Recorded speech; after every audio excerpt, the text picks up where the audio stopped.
Welcome back, everyone, to the JMA Podcast. My name is Jmurray. I am going to be your host today.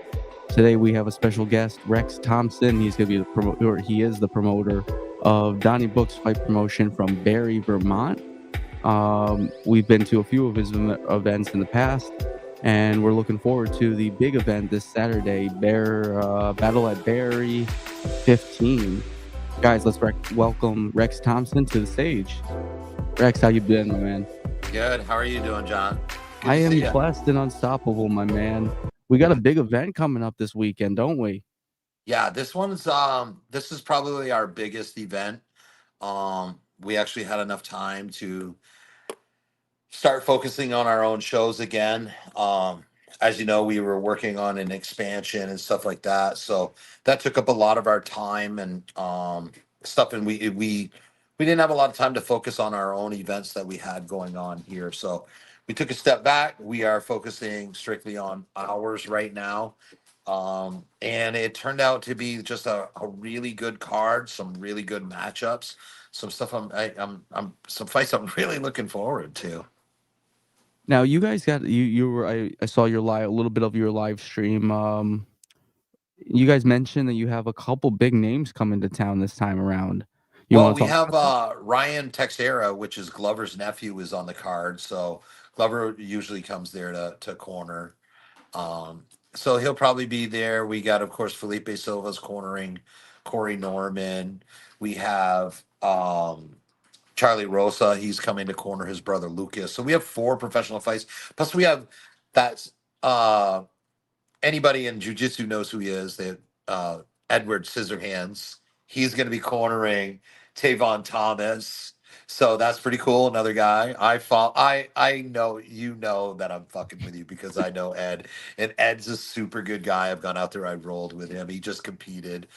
To be fair, Ed has been making extremely big waves in the jiu-jitsu community, especially with his Instagram page. I remember when he was starting with I think he had less subscribers than me, and then all of a sudden like he's got 25,000, 30,000. Oh, I don't even know where he's at now. Good for him. Yeah, he's been growing exponentially. So I mean having that big name there might actually draw some people in as well. Yep, absolutely. So I'm excited about that fight too. Those are some exciting fights that we have. We have 4 professional fights. We have 6 preliminary fights, and then we have 2 on the undercard, the early prelims. We have Kevin McDonald from the UFC ref. Kevin McDonald. He's going to be our referee for this particular card. Now, how'd you manage a big name like that? Through ISKA. ISKA is a huge organization that does sanctioning for bare knuckle, karate combat, PFL. They're worldwide. So, well, you guys recently made the switch too. How's that transition been from Gamma to ISKA? Really smooth. It's just been Joe Wall's really easy to work with. They've been a huge help. They've helped us expand. They've gotten to, they've shared a lot of our stuff. It's just a larger organization, really cut and dry. It's just boom, boom. Here's what you got to do. Boom, boom, boom. Get that in there. Do this. It's just easy peasy, man. I feel you. So, which fights are we looking forward to the most this weekend? So Now, always, I'm always looking forward to the Granite City guys. They're the local guys. I train at that gym. I'm one of the instructors there. So I'm always, I can't not root for them. I know I'm the promoter and stuff, but that's why I have a third party sanctioning. So all the refs, judges, all those guys are always they're independent from us so that we don't have any of that stuff. But I do, that's it's our local gym. That's where we go to train. So you I can't not have a favorite. It's just about not showing the bias. right. Even I Well, feel like even us over here at JMA, we like even with our coverage, I tell the authors all the time, no bias, no bias. It doesn't matter how much you love the person, doesn't matter how much you love the team, we don't do that. And right. it's one of those Well, the impossible hardest things. part for me is because I always try to find them like the super toughest fights because I'm always afraid someone's going to be like, oh, they're just feeding them cans. And so, but Lucas doesn't do that anyway because he doesn't want to, he want his fighters, he has paths for them. He wants them to get to the next level. And the only way to get to the next level is by testing your fighters. Are there any prelim fighters you're looking out for? Like anyone who's debuting or who's Yeah, making so the waves? Ryan Silva fight's going to be a really good fight right there. Um, I'm also I've got a last minute. I'm waiting to hear back from somebody from over in your area. I'm not going to say it right now, but he may be taking on Rafael Fiera out of Glover's gym. He's one of Alex Pereira's students for striking, doing a kickboxing. Is it So professional no, or amateur. oh, okay. What weight class? One 165, 170. Okay, that okay. You want to drop a hint of who the gym might No, be? No, no, no, because no I don't want to hint. put pressure on him or anything like that. I'm waiting to hear Okay. back from him, so I'm not All gonna. right, all right. I'm just trying to give the fans something to guess at. uh, No, Ryan Silva. We got Quinn Smith.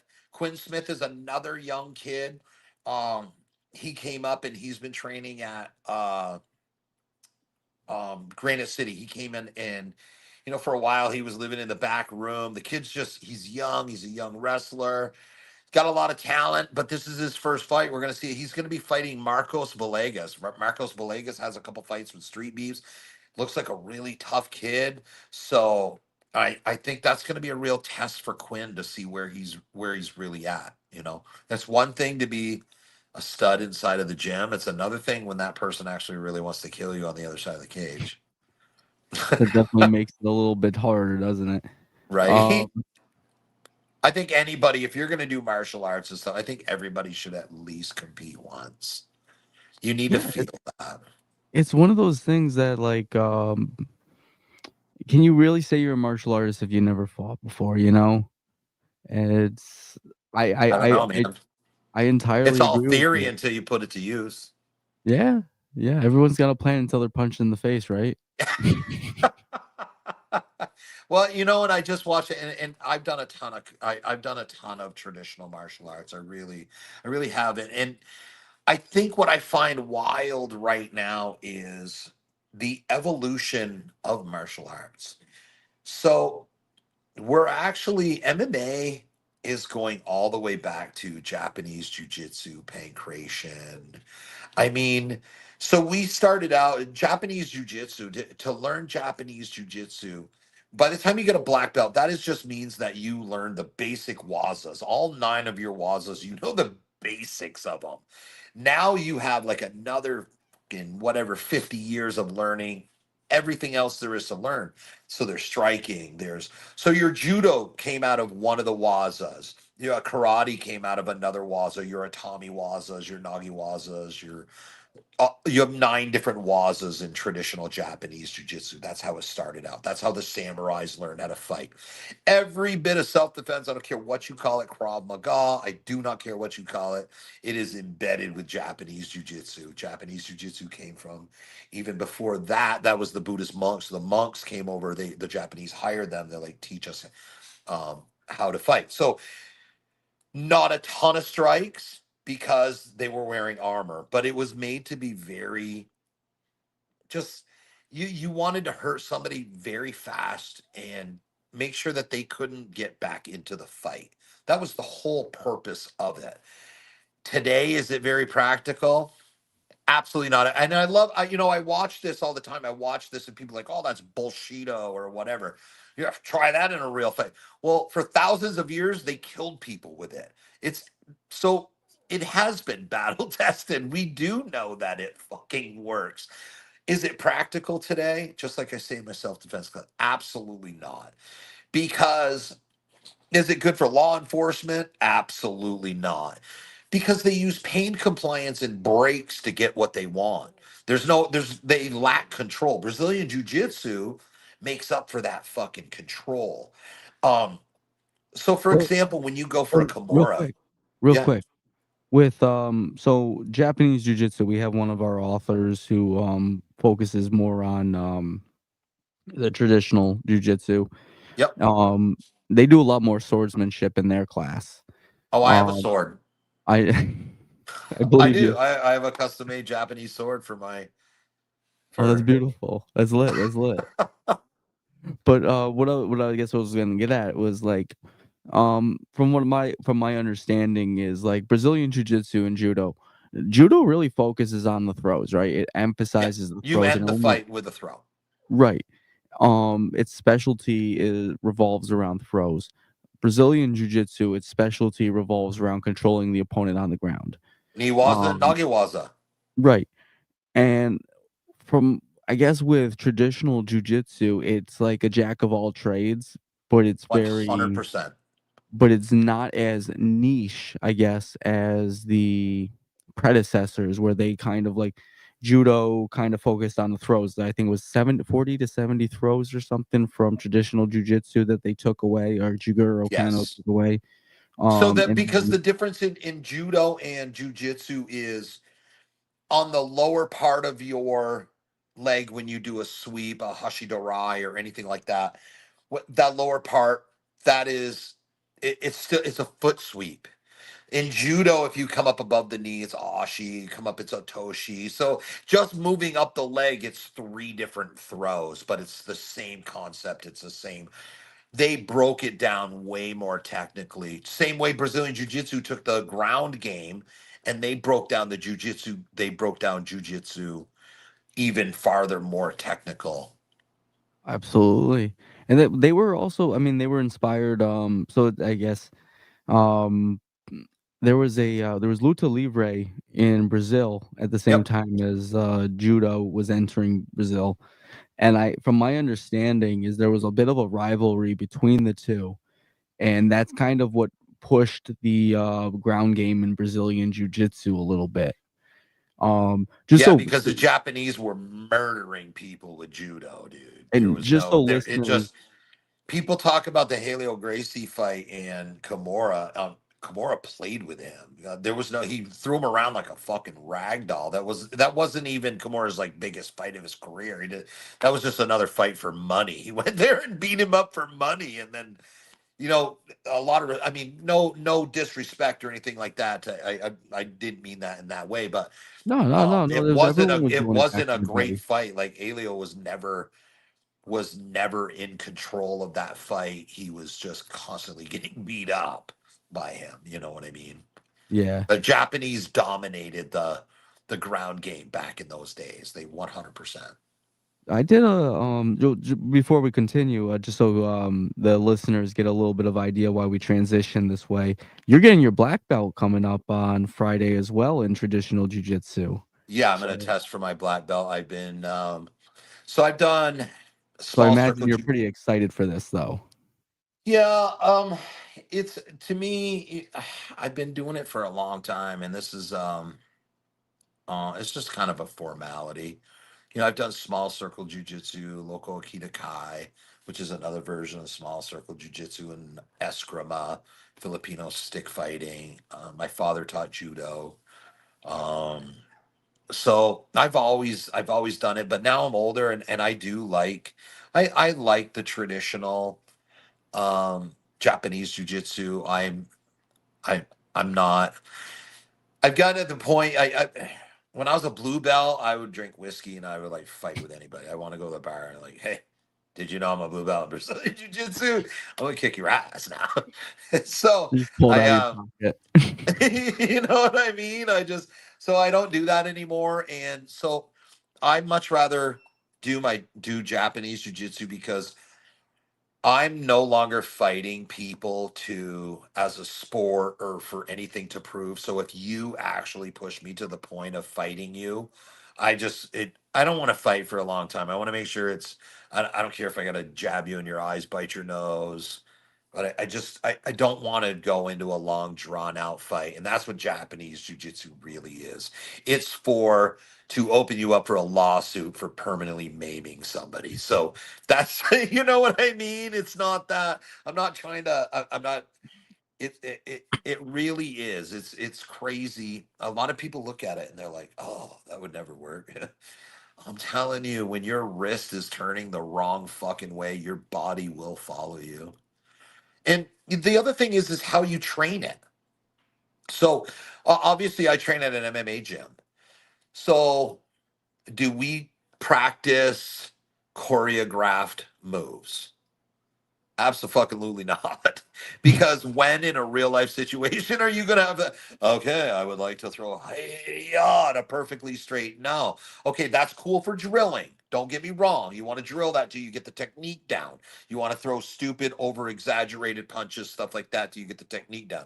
But then you do what's called randori, what we used Yep. to call What's your the randori Randori is just sparring. Japanese for sparring. Yeah. Yes. So it's sparring. So you do that, but you have to actually put it to practical use. Like when I do Kotogaishi, we find a way. So Aikido is they bring it big, they catch the hand out of the air and they do this big, beautiful fucking throw with this. All right, dude, you're not going to catch like a boxer throwing a jab. You're not going to catch his fucking hand out of the air and do Kotogaishi. So, where can I use the concept of Kotogaishi? Perfect place for Kotogaishi is some asshole at a bar grabs you by the shirt and twists his hand just like that. Fuck yeah, dude. Guess what's happening? I'm going to break your wrist. I'm going to flop you over on the ground. I'm going to look so cool on that fucking bar camera. And I'm going to be like, leave me alone. And your arm's going to be broke. It's great. So you practice this shit for real practical situations. Otherwise, you're just doing it for exercise or, stay in shape, whatever. Uh, you say the collar there and the wrist break. Have you ever seen the jujitsu match with the kid in the gi? Yep. The one I who do that grabbed all the his fucking time. lapel, and he just did like a 360 spin, and and this kid's wrist legitimately broke. So it's called Like, Sankyo. okay, Yeah, absolutely. Sankyo. And so what you're doing is you're turning the wrist inwards like this. And so what it does, in order for a wrist lock to work, this has to be bent, this has to be bent, this has to be bent, this has to be bent. So any one of that there's 8 first moves in Japanese jiu-jitsu. So when he grabs, what it does, when you start to spin, you spin underneath in there, the hand hooks up and spins this way, the opposite way. And it does. It breaks your wrist really. It that's sucks. nasty. That's nasty. Yeah. And believe it or not, I hit a Rima Nage drunk in the parking lot of a racetrack one night from a guy that was like picking on this other dude and he kept poking me in the chest. And I remember I was like, dude, you poke me again and you're getting it. So what's a Rimanage? Okay. Um, you ever watch Steven Seagal? Oh, it comes around through. So basically it's from Ikkyo to Osotogari. So Okay. Ikkyo is somebody reaches out, it's a cross-side grab. Basically, you're deflecting it away, keeping that momentum. So Rimanage, you'll grab the wrist on the way the by. Then you grab the back of their head, turn their back of their head backwards, and then it smashes back. And so what you're doing is it's like an atami waza. You're doing a reverse motion. So you get their momentum's going one way, and then you smash it back the other way with osotogari. It's really simple to do when you have two drunk guys, and you get a little bit of momentum going. Knocked him unconscious. I didn't even know he was out when I hit him with the osotogari, and I was so angry because he was smiling at me, and I was like, "You think this is funny, motherfucker?" And this guy pulls him up. He goes, "You're gonna kill him?" I was like, "Kill him?" He's smiling at me. He goes, "No, he's out." I didn't even notice like his hands were out like that. I was like, "Oh my god!" He's laughing at me. Oh Oh no, no, he was just that's out. just the air escaping from him. I used to do stupid shit when I was younger, Uh, and I don't took don't judo we as a all little though? kid. Don't What's we that? all? Don't we all though? The Yeah. 20s, the fucking teens, like it's fun years. Yeah. Especially when your dad teaches you judo from little kid. That was just fucking so I think I quit when I was probably 11, 12.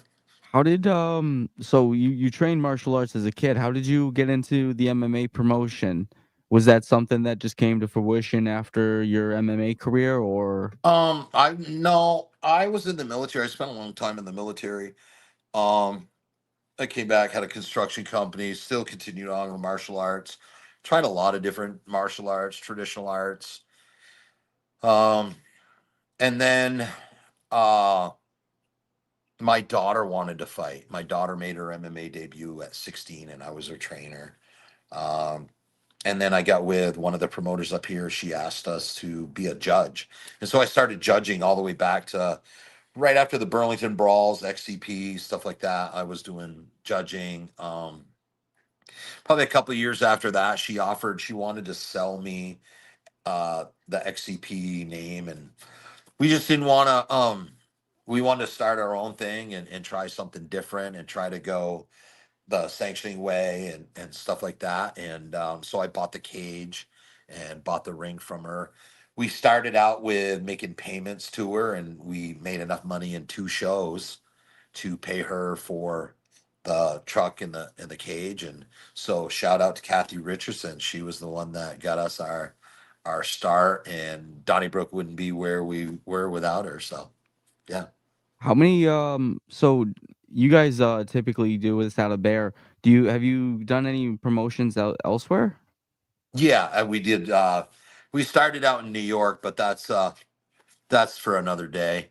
Oh, We're oh we're right. also I, besides New York.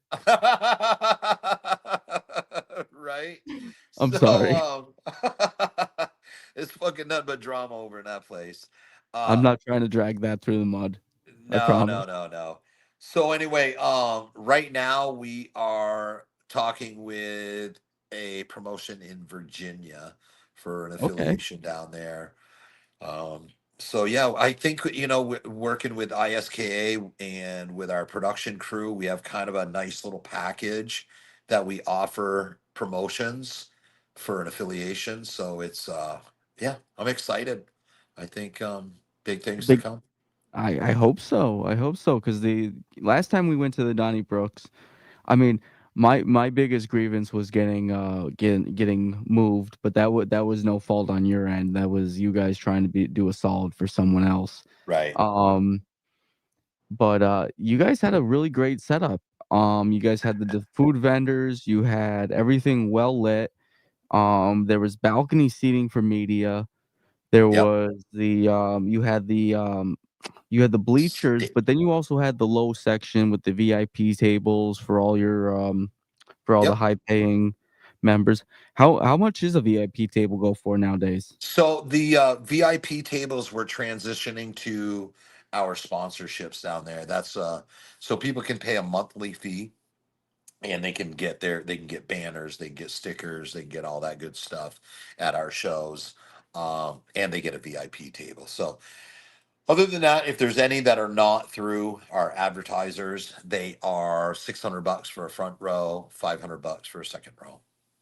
Okay, And nice. there's only 25 VIP tables. The rest is general admission up in the bleachers.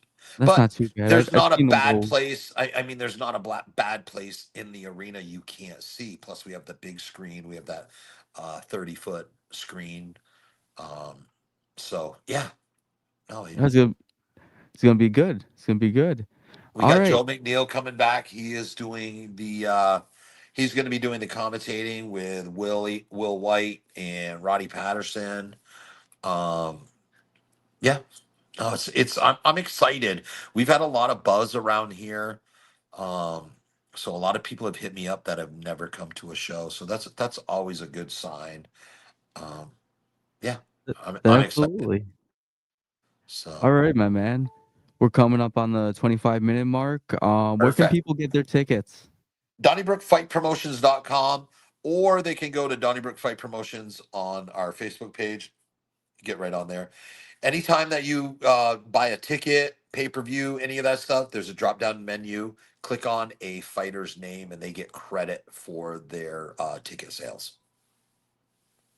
All right, and we're gonna put the link down below, so anyone who wants to go find that, you guys can go Perfect. hit that ticker, and you can go over to their website and get your tickets. All right, Rex, my man, thank you for joining us today.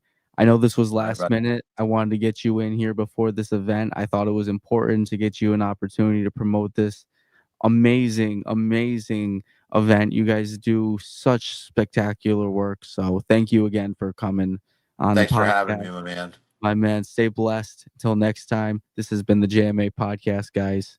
Stay blessed. All right, you take care.